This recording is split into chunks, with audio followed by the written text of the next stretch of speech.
Hi Moms! For today's video, andito ako ngayon sa Samgyup Star Antipolo. Craving ka ba sa Korean foods? Well, this is the place perfect for you, Moms. Tara, samahan niyo ako. Paakyat na tayo ngayon, papuntang second floor. Andito na tayo sa loob, ipapakita ko naman kung gaano kalinis and kalawak yung place. Ayan.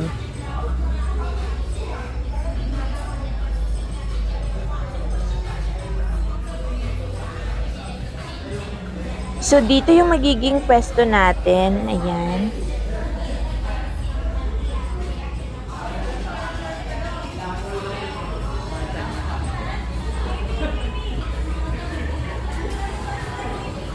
Hi sa'yo, kuya. So guys, ang pagkain dito, unlimited. Basta nagbayad ka na ng 1 per head, unli na yun. Pwede ka nang magpa-refill hanggat kaya mo pang kumain. O diba, busog to the max talaga dito.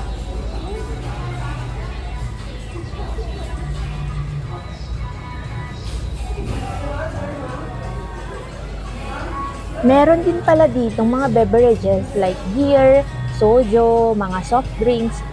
Oo, may bayad na dito. Sorry guys, hindi na to libre. Hindi na kasama to sa free. Pero syempre, may free iced tea naman. Meron silang flavored iced tea dito. Dalawang flavored iced tea. Hindi ko na matandaan yung mga flavor nila. Basta, yun na yun. So, syempre, ayan, hindi mawawala. Rampa-rampa muna tayo bago kumain. Ayan. So guys, andito na yung foods ko. Ayan, at first talagang mag-isa muna ako kasi hindi pa dumarating yung kaibigan ko dito. Kaya in-enjoy ko muna yung sarili ko sa daming pagkain talaga. Papakita ko muna sa inyo lahat and then magse-set up na ako. Mag-i-start na akong magluto ng mga meat.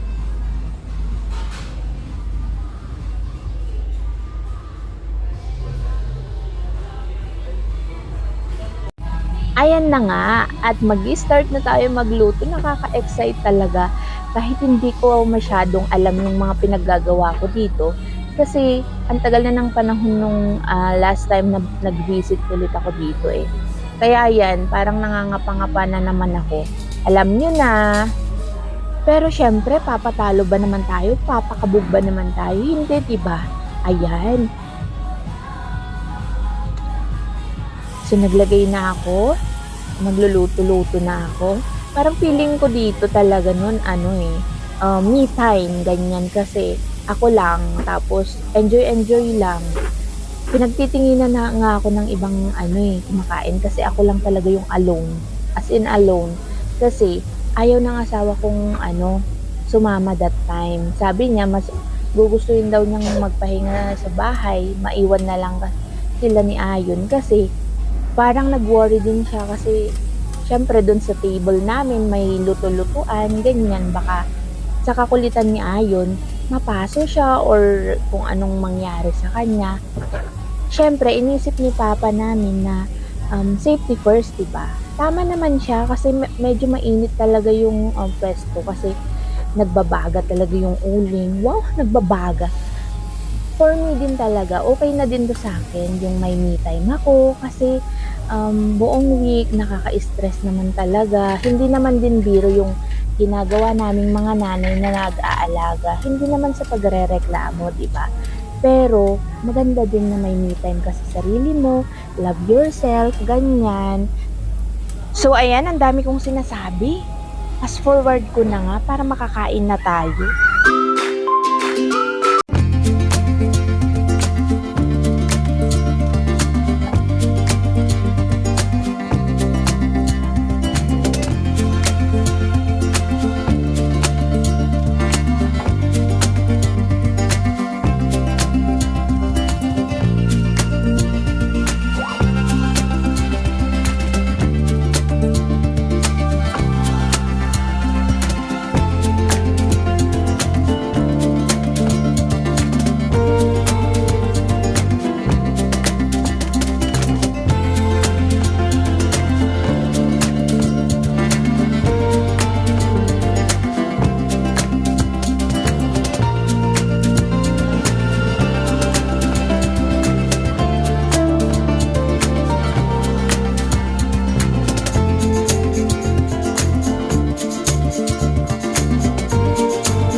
mag-subscribe, pakiclick na rin ang notification bell for more updated videos. Bye!